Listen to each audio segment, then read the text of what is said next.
College students are always looking for a way to escape the daily grind of class and homework, but one current trend could lead to lifelong health issues. We'll have more coming up. Later, Texas Tech has seen a lot of high-profile guests stop by this semester, and last week was no exception. Find out who visited the College of Media and Communication next. And the grass on Memorial Circle is not the only thing going green this April. We have the sights and sounds of Texas Tech's Earth Week celebrations.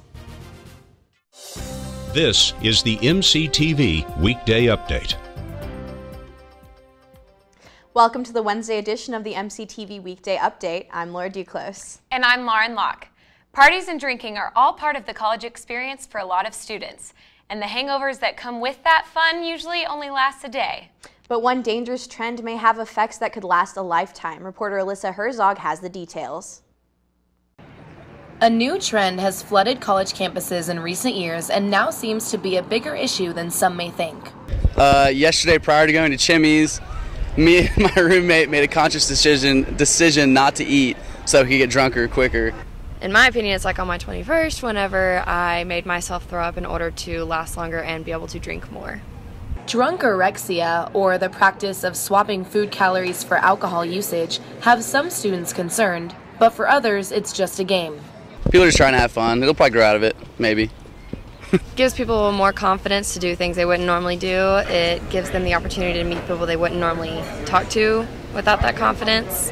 And it's just a party aspect of it. Licensed dietitian Mindy Diller shared her knowledge of the issue. Well, number one, I feel like we're restricting when we're thinking about participating in some of these tactics, to whether it's to lose weight or be intoxicated sooner. Restricting is very dangerous for the brain, dangerous for the body. When we don't have those elements of protein and carbs, we have to get that support in our body from somewhere, other muscles, and ultimately our heart is a muscle too, and so we could do long-term damage to our heart and to some of our other organs that are vital and that we only have one of. For MCTV, I'm Alyssa Herzog.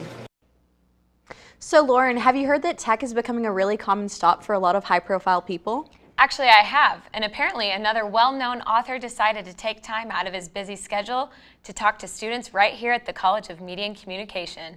Reporter Rachel Blevins stopped by the basement to find out more. I promise, whatever you ask, it cannot be stupid. You are a special snowflake. As are we all. Max Brooks, author of graphic novels such as The Zombie Survival Guide and World War Z, stopped by the College of Media and Communication last week for a question and answer session about his latest novel, Harlem Hellfighters. In this case, it's instead of, taking a historical approach to a fictional topic, it's taking a communication medium generally associated with the fictional. That is the comic book or the graphic novel, and essentially telling a true historical account using that medium. Rob Peasley, an associate professor and the chairperson of the Department of Journalism and Electronic Media, said that Brooks's visit presented a great opportunity for media and communication majors to learn from a writer who has experienced success in the entertainment industry. I think it's a great opportunity for our students to come and learn from somebody who has a long history in the entertainment industry. Because the truth is, with all that rejection and all the no's I've gotten, it never stopped me. It didn't stop me because I knew it's what I love. It's the only thing I want to do with my life. And if you guys are sure about that, if you know this is what you want to do, well then you're ready. Brooks also gave advice about succeeding as a writer. He reminded students that this line of work isn't easy and that writers can be rejected countless times before achieving success. Yeah, there's a million pitfalls, but who cares? It's what you love, right? It's why you're here.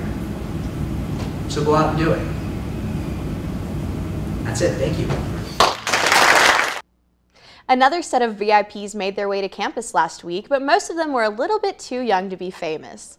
Sibling Weekend is an annual event that allows current students the chance to bring their younger brothers or sisters to campus for a weekend. Siblings ages 8 to 15 could attend and take part in various activities that give them the chance to see what the college life is really like. Students and their siblings were both eager to take part in the festivities. The thing I'm really looking forward to is gaming with my brother. I found out through the sibling weekend through Tech Announce and thought it would be a great idea because I never really got to spend a whole lot of time with him, even when I did live back at home. And so I saw this and I thought it would be a great chance since I never really got to spend a whole lot of time with him. So he could come up here, we could play some games, it'd be a good time. Sibling Weekend was originally scheduled for February, but bad weather moved the event to April. Another event this past weekend hoped to bring a taboo subject to light. 1, 2, 3. Okay, now say it like you mean it, okay? One more time. The annual performance of the Vagina Monologues was held at the Human Sciences Building on Friday and Saturday night. The event is the centerpiece of the international celebration of V-Day, a global activist movement to end violence against women and girls. An effort to empower women by helping them kind of reclaim their sexuality in a healthy way. What really stuck out to me today in the Vagina Monologues is the monologue about rape and how intense it can be and how it's really, it just makes women feel terrible about themselves. The Feminist Majority Leadership Alliance and the Women's Studies program helped organize the tech edition of the Vagina Monologues. A $5 donation was encouraged to benefit residents of Lubbock's Women's Protective Services. Last week, the Texas Tech campus celebrated Earth Week with several events. One of those events gave students a chance to help save the planet and demonstrate their creativity at the same time. Locke has the story. Last Wednesday, University Student Housing hosted a recycled art contest entitled Be Creative. All 38 of the submitted entries, designed by students, faculty, and staff of Texas Tech, tested their creativity by making pieces made up of at least 75% recycled materials. The second annual event was hosted in conjunction with Earth Day to help spread awareness of sustainability on campus. What better way to celebrate Earth Day than with a recycled art contest? This year, the Office of Sustainability has created 3 different ways for people to vote for their favorite pieces of art. You can scan a QR code on your smartphone, log on and submit an online ballot, or you can just come in and submit a personal handwritten ballot. The Unit Assistant Director of Sustainability and Warehouse Operations with Housing, Melanie Tatum, said they hope to continue to grow and make the contest a yearly event by involving more people in the tech community. We hope to, we want it to keep growing. We'd love to have like 100 entries, and we'd like to have, 500 people come vote or something. Right now, it's just kind of, we're growing it, and they're just kind of trickling in. Some of the recycled materials used to create masterpieces included aluminum cans, cardboard boxes, and bottle caps, to name a few. One of the artists, Paloma Herrera, created her Tree of Knowledge piece to represent Barnes & Noble's partnership with Texas Tech by using hangers and shopping bags. Since we are with Barnes & Noble College Bookstore, I wanted to do the books and have something, outgrow, because we help the students grow with the textbooks, and we have all kinds of product and nice things that we can offer them. So I figured the Tree of Knowledge kind of correlated with that. So I used the books, and I did the tree with a hanger, and then we used our Barnes & Noble bags as leaves. Aside from the Voters' Choice winning Barnes & Noble gift cards, this year all of the artists have a unique opportunity. Housing has worked with the Tornado Gallery, giving the artists the chance to showcase their pieces at the First Friday Art Trail event this upcoming Friday. To find out more information on how you can do your part in Tech's sustainability efforts on campus, you can check out the University Student Housing's Recycling Resources page at housing.ttu.edu/gogreen. Wow, Lauren, well, it looks like a lot of people got creative with stuff we would just normally throw away. Yeah, it was pretty interesting to see what people could create while going green. And speaking of going green, the contest wasn't the only way students celebrated Earth Day. That's right. Another annual celebration on Friday gave hundreds of people the chance to change the landscape of the campus. Arbor Day is a long-running tradition where student, faculty, and staff all come together to help bring a little more color to the Tech campus. Students gathered in Memorial Circle around noon on Friday to get free food, a t-shirt, and even have a little bit of fun. Unfortunately, a quick rainstorm nearly dampened the day's event, but sunshine and warm weather returned about an hour later, allowing students to get back out and do some gardening. Approximately 150 student groups were scheduled to take part in the event. Speaking of sunshine, it looks like it's finally returned to the South Plains after a few days of clouds and rain. That's true, Lauren. I'm just glad it's actually warming up today. But will the warm weather continue this week? Weather specialist Carly Smith joins us with the first look at our weather forecast. Carly?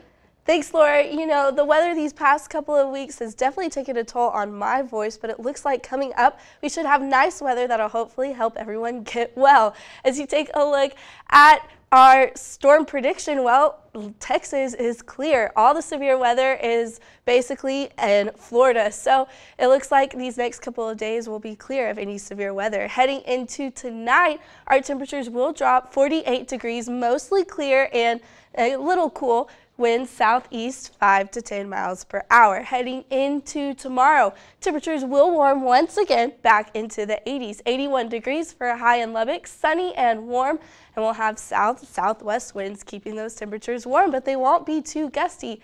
So it looks like it'll be a great day heading into tomorrow. We'll have your full forecast coming up. Back to you guys. Thanks, Carly. The College of Media and Communication helps students find jobs in the industry all the time, but a new contest is encouraging students to find ways to create jobs of their own. The Student Startup Competition was a first-time event that challenged students to come up with a unique concept for a new media product or company. The students then developed a pitch that they used to attempt to convince judges that their concept was viable. The competition started with multiple teams, but only 4 made it to the finals that were held in the Sub-Matador Room on Monday. In the end, Chronovos, a concept that planned to capture endangered events, was chosen as the winner. The team consisted of COMC graduates Ben Jarvis and Abby Arroyos. For their efforts, Jarvis and Arroyos will receive funding in the master's program and free tickets from Southwest Airlines. Also this week, students are getting a chance to speak out about what it means to have an honorable college career. Strive for Honor Week is taking place here on campus, starting with last week's Arbor Day. Organizations of the event are encouraging students to share stories of how they strive for honor both inside and outside of the classroom by using the hashtag Strive for Honor. Free t-shirts are also being given out throughout the week, along with a very visible display of the S4H letters in the free speech area. Strive for Honor Week ends on Friday. The Texas Tech Student Union and Activities Department hosted a job fair last week to hire students for positions within the department. Hospitality services, student housing, the rec center, United Supermarkets Arena, and parking services are looking for year-round employees. Approximately 25 to 30 students are hired each semester. Departments all are usually year-round, and so it helps whenever we can hire students that will stay year-round. Unlike some of the other departments, they only hire for seasonal work. We do employment for the year. The job fair was one of only many opportunities students had to meet with potential employers. The University Career Center also hosts job fairs throughout the semester, and although they've finished up for the school year, job fairs will start back up again in the fall. The Tech campus sees over 30,000 students, faculty, and staff live, work, eat, and go to class in its many facilities every day. With that many people, there's also a ton of trash, quite literally, generated within a week. But one department is doing what it can to help keep Tech clean and help go green. Reporter Victoria Landers has more. In the back of Student Housing Services, Jackie Kimbler and Melanie Tatum run Tech's Recycling Center. We actually started in 2009. Melanie Tatum and I had gone to a conference, and a lot of the conference had to do with being green and, you know, different things that departments, whether it be custodial or just in general, what they could do. One of the biggest problems that we found was the cardboard that we collected at move-in. We would set out big 30-yard roll-offs. Those were needing to be emptied 2, maybe 3 times a day. In 2014, the center recycled 373 tons of material, up from 39 tons in 2009. The center is now Lubbock's only means of recycling glass. After the move-in, we started setting up some recycle containers in the residence halls for just like bottles and cans. And we ended up collecting, I think, 39 tons that year.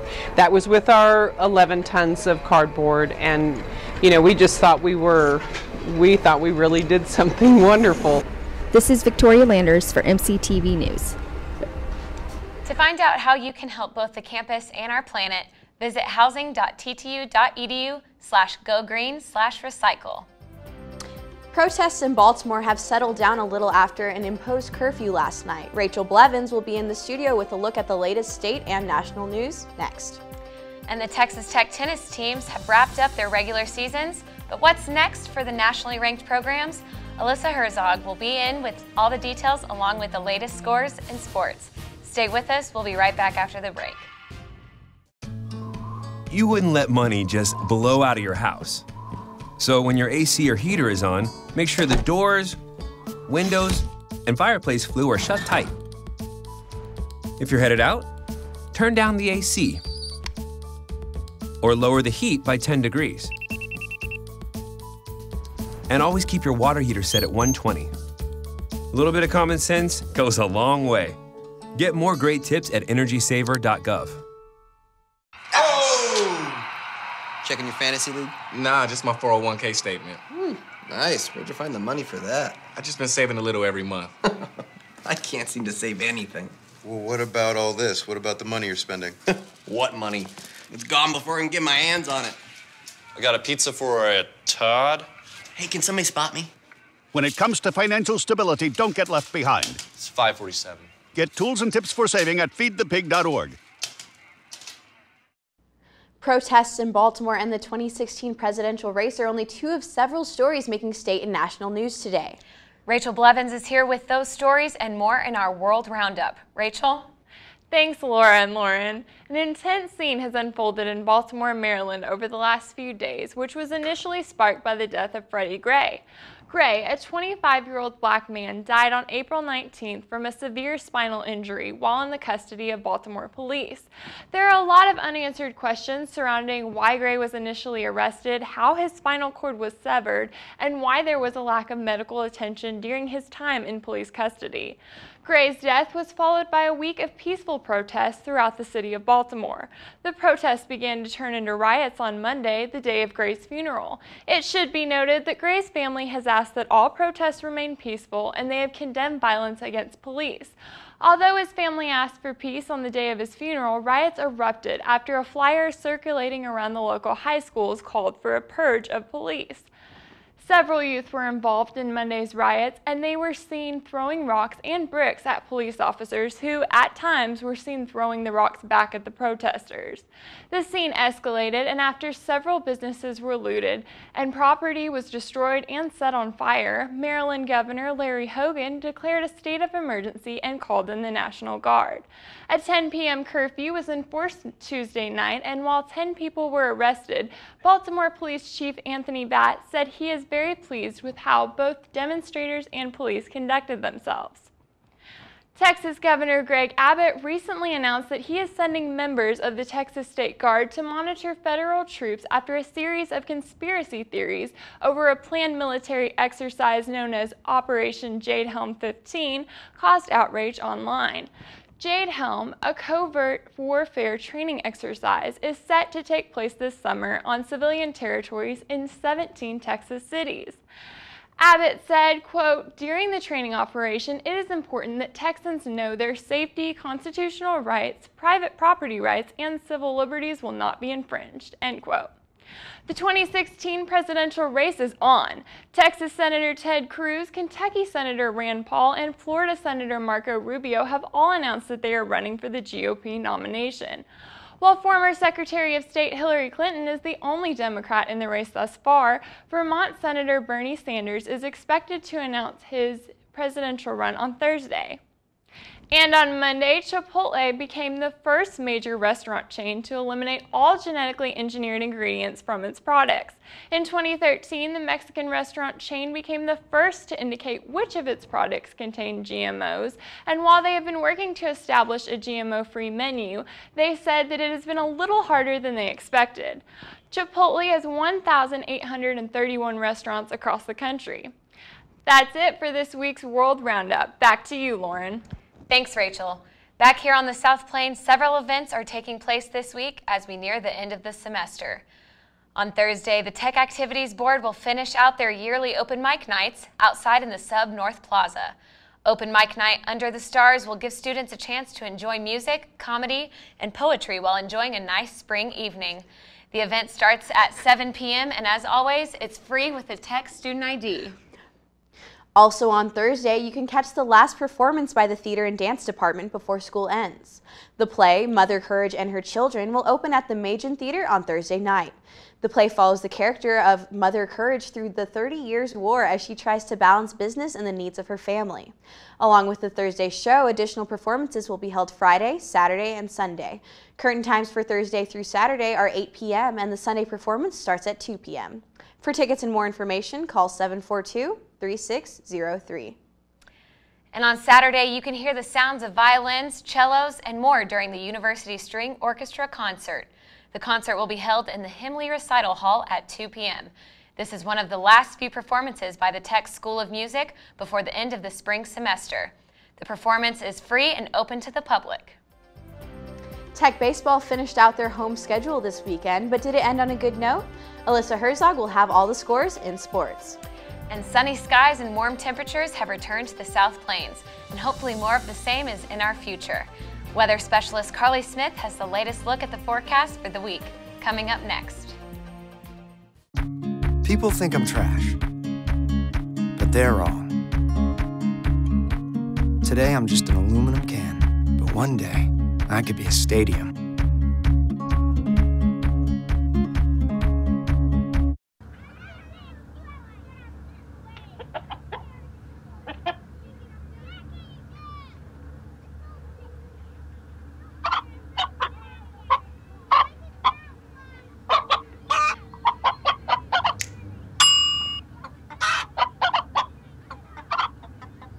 Separate raw meats from other foods by using different cutting boards. 3,000 Americans will die from food poisoning this year. Keep your family safer. Check your steps at foodsafety.gov.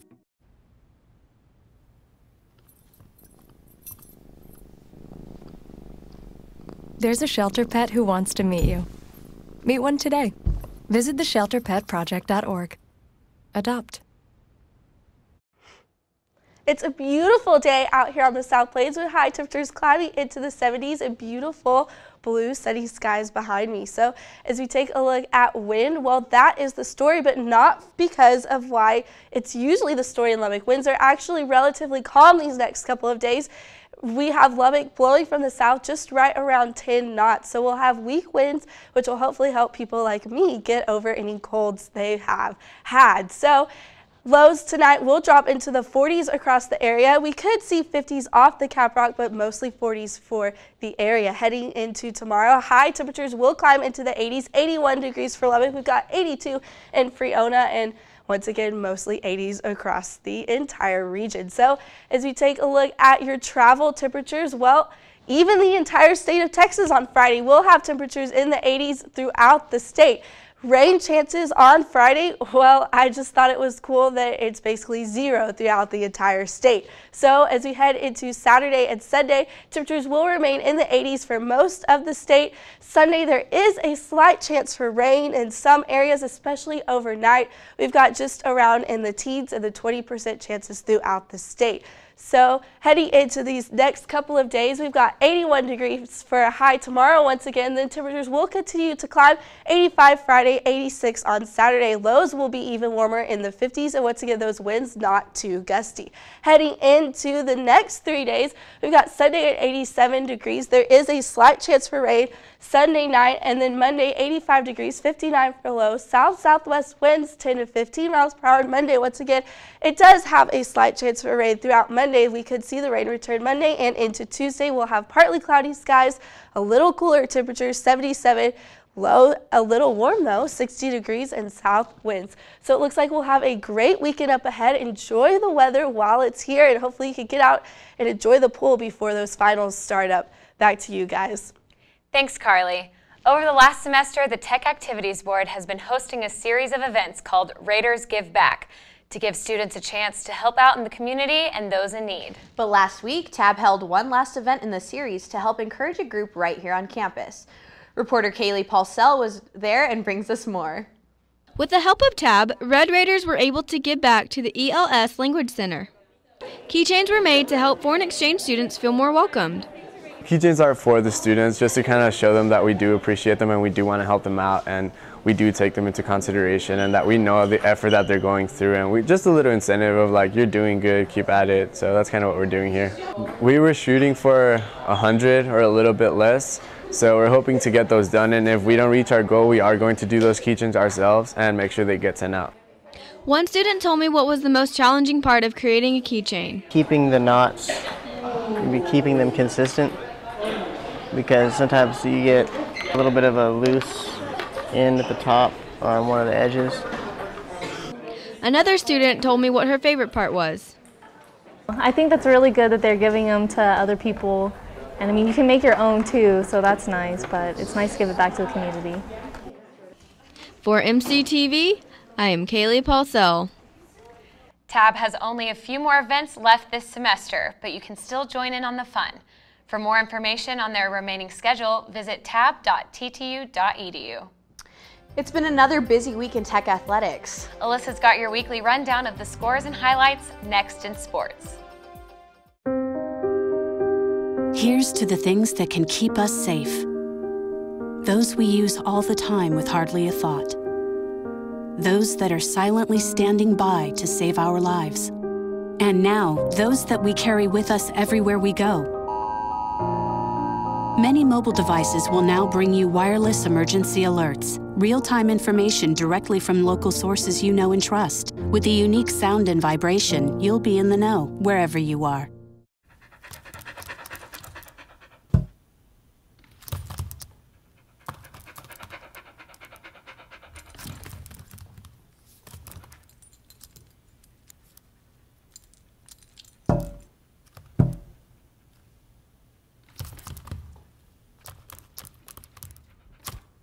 There's a shelter pet who wants to meet you. Meet one today. Visit theshelterpetproject.org. Adopt. Welcome back to the MCTV Weekday Update. I'm Alyssa Herzog here with your sports recaps and highlights over the last week. Let's kick things off with some Texas Tech tennis. The men faced the University of Texas on Friday. Number 17 Texas Tech put up a strong effort but came up short against the number 10 Texas Longhorns in the first round of the Big 12 Championships at the Hawkins Indoor Tennis Center. The Longhorns topped the Red Raiders 4-3, and from there, the men had to await their postseason destination announcement, which was aired live yesterday at ncaa.com. For the 14th time in program history, the men have earned a spot in the NCAA Tennis Championship Tournament. The Red Raiders are headed to Los Angeles as the number 2 seed, where they will face number 62, UC Santa Barbara, on Friday, May 8th at noon. The women's tennis team finished their season 19-6 and will host the Big 12 Championship Finals for the first time in Texas Tech history on Sunday. Number 22 LSU and number 61 New Mexico and the New Mexico State will all make the trip down to Lubbock. The Lady Raiders will face the Western Athletic Conference Tournament champion, the New Mexico State Aggies, while LSU takes on the Mountain West Conference Tournament champion, New Mexico Lobos, in the first round at the McLeod Tennis Center on May 8th at 2 p.m. The two winners will meet on Saturday at 3 p.m. And finally, some Texas Tech baseball. The Red Raiders hosted Oklahoma State this weekend for a 3-game series. The Red Raiders clinched the victory in the first game 5-3, but sadly fell short of winning the series as the men went on to lose both games after that. Then yesterday, the men hosted the Grand Canyon at Dan Law Field in Rip Griffin Park and lost again 5-4. This game was a midweek opener for a 2-game series that will continue today at 2. Texas Tech is now ranked number 21 in the country. After today, the men will go on to play UT in Austin this Friday to start a 3-game series. First pitch is at 6 p.m. That's all for sports. Back to you, Lauren. Thank you, Alyssa. We'll be right back. This is you. You want to be a director in Hollywood? Maybe you want to capture someone's attention on a 30-second spot.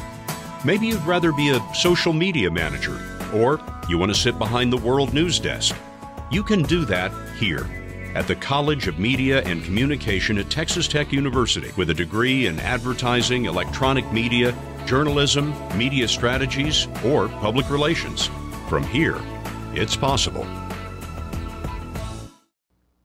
So, Lauren, I know that you're graduating from grad school. Congratulations. How's the end of the semester treating you? It's good. You know, I'm moving to New York City, so I'm just ready to get there. It's a little hard to concentrate knowing what's up ahead. Yeah, what are you doing for the end of the semester? You know, I'm just panicking about finals, just trying to keep my GPA above water. So, I mean, hopefully that'll turn out and work out for things have things work out for the best. Classic end of the semester panic.